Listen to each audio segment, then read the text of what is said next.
Hello বন্ধুরা, এটা হচ্ছে সুন্দরবনের পিকনিক স্পট করমজল স্পট। এখানে ট্যুরিস্ট পর্যটকরা ঘুরতে আসে, ফ্যামিলি ও বন্ধুবান্ধব সবাই মিলে। সুন্দর সুন্দর মায়াবী হরিণ ঘাস খাচ্ছে, শাক খাচ্ছে। পর্যটক ট্যুরিস্টরা তাদেরকে খাবার দিচ্ছে, দৌড়ে দৌড়ে তারা কাছে আসতেছে।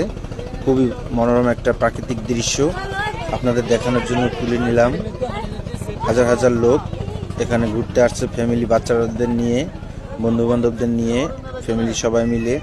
দেখেন এই হরিণের খাবার, সুন্দর সুন্দর পাতাকপি, শাক, বিভিন্ন প্রকারের শাক, ঘাস, এগুলো এই কাকা বুড়ো বিক্রি করে পর্যটকদের কাছে 5 টাকা 10 টাকা হরিণের খাবারের জন্য।